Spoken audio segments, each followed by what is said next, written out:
एक बार की बात है, ऊंचे ऊंचे पहाड़ों और चमचमाती नदियों के बीच बसे एक गांव में हर साल एक खास त्योहार मनाया जाता था। यह त्योहार था स्काई लालटेन। इस जादुई रात में हर परिवार एक दीप जलाकर आकाश में छोड़ता और मन ही मन एक इच्छा करता। लेकिन इस त्योहार का एक रहस्य भी था जिसे बहुत कम लोग जानते थे। यह लालटेन साधारण नहीं थे, बल्कि वे जादुई शक्तियों से सुसज्जित थे। इसी गांव में लीला और रोहन नाम के दो सबसे अच्छे दोस्त रहते थे, जो हर साल स्काई लालटेन त्योहार का बेसब्री से इंतजार करते थे। उन्हें यह देखना बहुत ही अच्छा लगता था कि कैसे लालटेन आसमान में उड़ते उड़ते तारों जैसे दिखने लगते थे।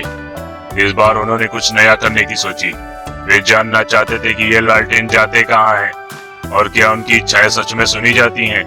और उन्होंने इस बार एक नई योजना बनाई। त्योहार की रात लीला और रोहन ने अपने लालटेन में एक छोटी सी रिबन बांधी और अपनी इच्छा लिखी।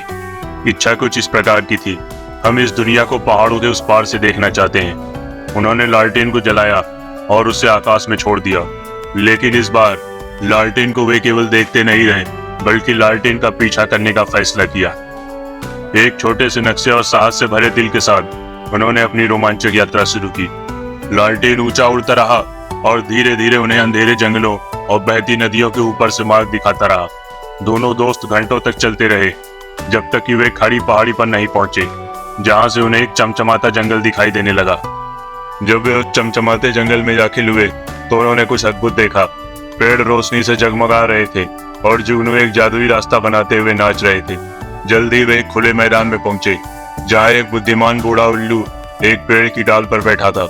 उसने लीला और रोहन को देखा और एक ऊंचे स्वर में कहा, स्वागत है यात्रियों, मैं देख रहा हूं कि तुमने लालटेन की रोशनी का पीछा किया है। लीला और रोहन आश्चर्य से भरे हुए सिर हिलाने लगे और उल्लू ने अपने पंख से एक रहस्यमयी नदी की ओर इशारा किया, जो चांदनी रात में चांदी की तरह चमक रही थी। उस नदी को पार करो और तुम लालटेनों के संरक्षकों को पालोगे, उल्लू ने अपनी आंखों में चमक के साथ कहा। उल्लू के निर्देशों का पालन करते हुए लीला और रोहन ने एक छोटी नाव में बैठकर चमकती हुई नदी को पार किया। दूसरी ओर उन्हें एक छिपी हुई घाटी मिली, जहां सैकड़ों लालटेन तैर रहे थे। हर लालटेन पर किसी न किसी की इच्छा लिखी हुई थी। घाटी के केंद्र में लालटेनों के संरक्षक खड़े थे, जो ऐसे जादुई प्राणी थे जो जीवित सितारों जैसे दिखते थे।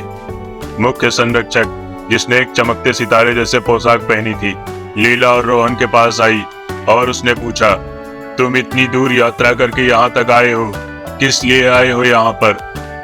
रोहन आश्चर्य से भरी आंखों के साथ बोला, हम यह जानना चाहते हैं कि क्या हमारी इच्छाएं सच में सुनी जाती हैं। संरक्षक मुस्कुराई और कहा, हर इच्छा जो हमारे पास आती है विशेष होती है। हम उसे पढ़ते हैं और सही रास्ते की ओर मार्गदर्शन करते हैं। और मैं जानती हूँ तुम्हारी पहाड़ों के पार की दुनिया देखने की इच्छा तुम्हें यहाँ सपनों के भूमि में ले आई है। फिर उसने अपना हाथ हिलाया और अचानक लीला और रोहन को उन सभी जगहों के दृश्य दिखने लगे जिनके बारे में उन्होंने कभी सपने देखे थे। महासागर, जादुई महल और आश्चर्य से भरी दूर की भूमि साफ दिखने लगी। दिन और रात दोनों साफ दिखने लगे, जैसे कोई जादू हो। कहानियों और जादू से भरी रात बिताने के बाद लीला और रोहन को समझ आ गया कि अब उनका जाने का समय आ गया है। लालटेनों के संरक्षिका ने उन दोनों को एक एक छोटा चमकता हुआ पत्थर दिया और कहा, जब भी तुम्हें मार्गदर्शन की आवश्यकता हो, यह तुम्हारा रास्ता रोशन करेगा। जैसे ही वे गांव की ओर लौटे, पहली किरणें आकाश में फैलने लगी। उन्होंने एक दूसरे की ओर देखा। उनके दिल उत्साह और जादू से भरे हुए थे।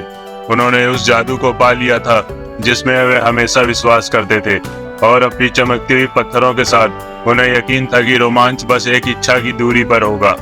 उस दिन से जब भी वे एक लालटेन को उड़ते हुए देखते थे, उन्हें पता था कि उस लालटेन की यात्रा जादुई है और कहीं न कहीं कोई उनकी हर इच्छा पर नजर रख रहा है।